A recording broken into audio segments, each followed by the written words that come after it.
Le thème de la leçon d'aujourd'hui, c'est les pièges d'ouverture et notamment le thème de Le Gall. Alors bien sûr, le mat de Le Gall, c'est une partie célèbre, Le Gall-Saint-Brie, qui a eu lieu, je crois, en 1750. Mais c'est un thème que l'on peut retrouver dans quelques ouvertures et qu'il faut à tout prix connaître, déjà pour ne pas tomber dans le piège, et deuxièmement, si l'occasion s'en présente, tendre un piège à son adversaire. Allons-y.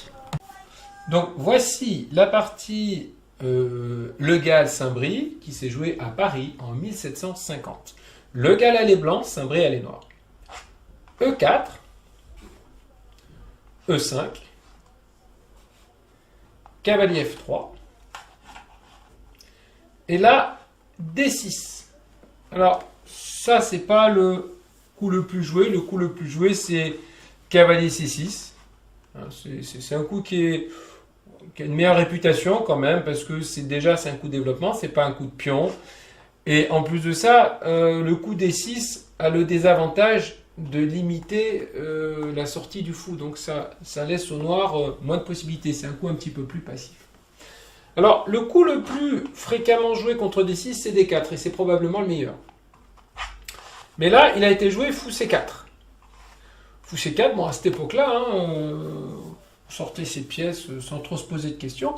Et le fou en C4, bon, il est bien placé parce qu'il est placé sur une diagonale, déjà il contrôle le centre, et puis en plus de ça, il va mettre une pression sur cette case qu'on appelle le talon d'Achille. Alors, par exemple, si vous jouez le cavalier en F6, eh bien les blancs peuvent déjà lancer une attaque qui est très désagréable à base de cavalier G5, qui met tout de suite la pression sur la case F7, qui menace déjà cavalier prend F7 avec fourchette, et éventuellement fou prend F7, échec, et là déjà le roi il se balade, il va être dans des coups en d'air. Donc c'est un coup qui fait quand même assez peur, ça, ce coup cavalier G5.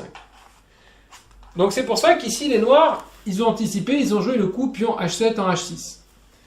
Bon, c'est pas un bon coup, parce que bon, c'est vrai que ça empêche momentanément cavalier G5, mais on s'aperçoit que les noirs ne jouent que les pions et qu'ils prennent déjà un gros retard de développement. Les blancs continuent leur développement et ils jouent le cavalier en C3.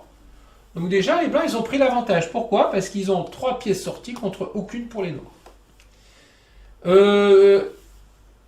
Alors, peut-être, on revient en arrière, à la place du coup H6, peut-être le coup intéressant, ça aurait été peut-être fou E7, parce que ça empêche le cavalier d'aller en G5. Et si par exemple là, les blancs font petit roc, maintenant on peut jouer le cavalier en F6, et l'attaque par cavalier G5, c'est un petit peu une pâle imitation de l'attaque Fegatello, mais en fait là ça s'appellerait plutôt l'attaque du poireau. On peut simplement parer cette attaque en faisant petit roc. Et si cavalier prend F7, tour prend F7, fou prend F7, échec, roi prend F7. Bon, en fait, on s'aperçoit que c'est à peu près égalité matérielle puisque chaque camp a gagné 6 points. Mais bon, on considère que les 2 pièces cavalier et fou sont plus fortes que la tour et le pion. D'autant plus que les tours ici, les tours blanches, sont pas prêtes de jouer. Voilà, donc ça, c'est une attaque qui a complètement échoué pour les bleus. On revient dans notre position, donc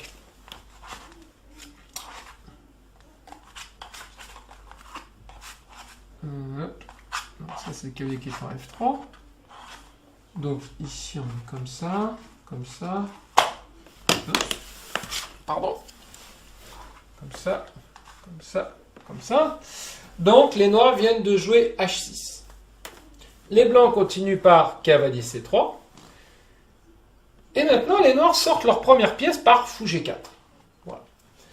Alors ça encore, c'est un coup qui peut faire peur aux blancs, quand on n'a pas l'habitude, parce que ça fait ce qu'on appelle un clouage.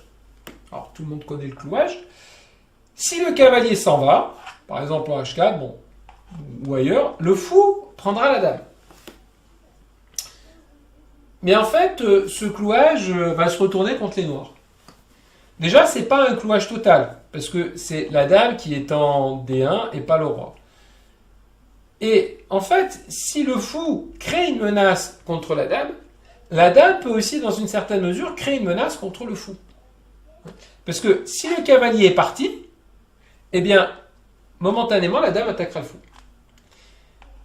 Et c'est ce qui va arriver ici au prochain coup. Le gars a trouvé un coup fabuleux. C'est vraiment un coup inattendu. Il a fait cavalier prend E5. Extraordinaire ce coup. Cavalier prend E5. Alors, qu'est-ce qui s'est passé? Bien sûr, Saint-Brie s'est rué sur la dame. Fou prend D1. Qu'est-ce qui peut être plus important que la dame, si je donne un pion, des fois, c'est peut-être pour obtenir une pièce. Si je donne une pièce, c'est pour obtenir une tour ou une dame. Mais là, j'ai donné une dame, et bien qu'est-ce qui vaut plus qu'une dame? C'est le roi. Et dans cette position, eh bien, les blancs peuvent asséner aux noirs un mat en 2 coups, comme ceci. Fou prend F7 échec. Le roi ne peut pas prendre le fou à cause du cavalier, il ne peut pas venir en D7, la seule case, c'est la case E7. Et maintenant, cavalier D5, échec et mat. Le cavalier met le roi en échec. Le roi ne peut toujours pas prendre le fou à cause du cavalier. Le roi ne peut pas aller en D7 à cause du cavalier E5. Le roi ne peut aller ni en E6 ni en E8 à cause du fou. Et il ne peut pas non plus aller en F6 parce que le cavalier contrôle cette case. Voilà. C'est échec et mat. On va revenir un petit peu en arrière.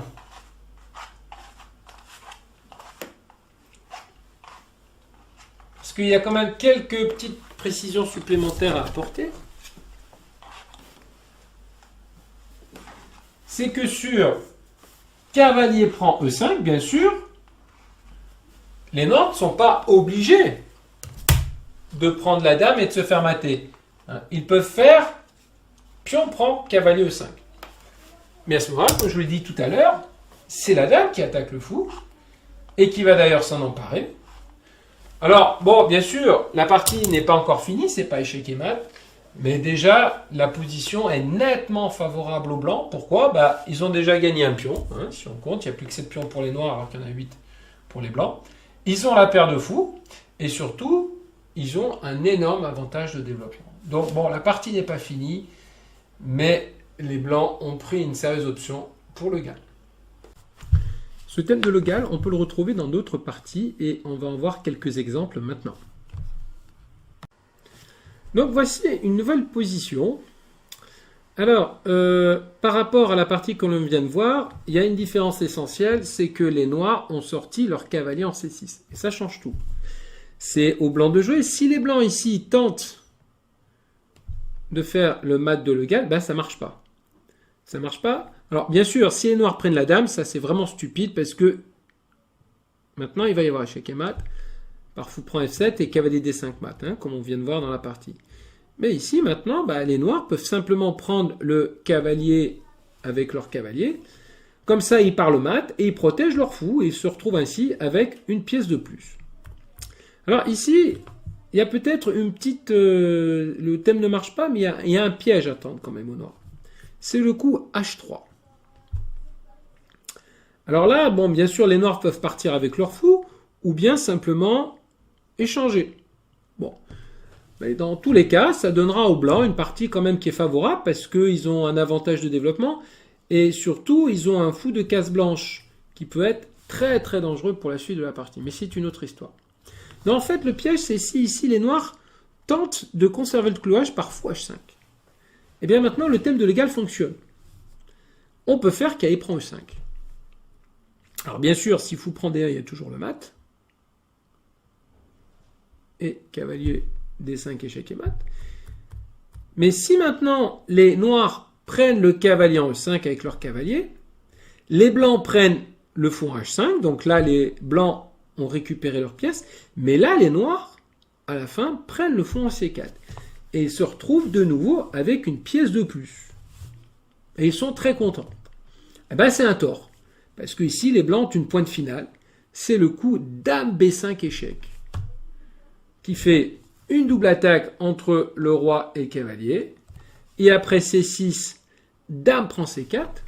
Les blancs récupèrent leur pièce avec un pion de plus. Voilà. Alors, ce thème de Legal n'aboutit pas forcément au mat de Legal, mais très souvent à des gains matériels. Alors voici un autre exemple, hein, où on retrouve ce thème de Legal. On reconnaît le clouage, le cavalier F3, le fou C4, la dame en D1. Sauf qu'ici, il n'y a pas le cavalier en C3. Donc, est-ce que ça marche? Eh bien oui, parce que ici, il y aura une astuce supplémentaire. Donc, cavalier prend E5. Alors, bien sûr, si les blancs prennent le cavalier, si les noirs prennent le cavalier, les blancs récupèrent directement le fou et ils se retrouvent avec une position nettement meilleure, avec un pion de plus. Mais qu'est-ce qui se passe s'ils prennent la dame? Parce que, comme il n'y a pas le cavalier en C3, d'où vient le mat? Eh bien, il vient de là. Fou prend F7, échec. Roi E7 et fou G5, échec et mat. Donc, une autre variante du mat de Legal. Alors, voici notre troisième position. Tiens, c'est bizarre, j'ai ma fille qui vient de passer et depuis, j'ai chaud aux oreilles et j'entends moins bien. Bizarre, bizarre. Alors ici, de nouveau, il y a le thème de Legal, bon, avec une petite différence près, c'est que cette fois-ci, c'est le cavalier en G3 qui va porter le coup de grâce. Alors, on retrouve notre classique, non pas cavalier E5, mais cavalier prend E5. Cette fois-ci, c'est un cavalier qui est pris. Qu'est-ce qui se passe si fou prend D1? De nouveau, fou prend F7, échec, roi E7, sauf que cette fois-ci, c'est de F5 que viendra le mat.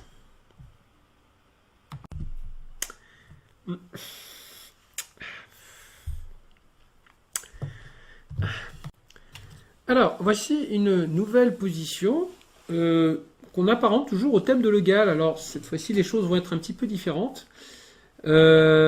Mais ça arrive aussi dans certaines positions, surtout lorsqu'un roi n'a pas roqué. Alors, on voit ici que le roi noir est en plein centre et qu'il est face à la tour en E1 qui ne demande qu'à entrer en action. Et c'est chose faite ici, grâce au coup, encore une fois, cavalier prend E5.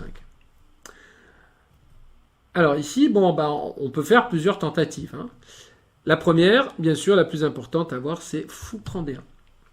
Et bien sûr, fou prend D1, les blancs font cavalier prend C6, échec à la découverte.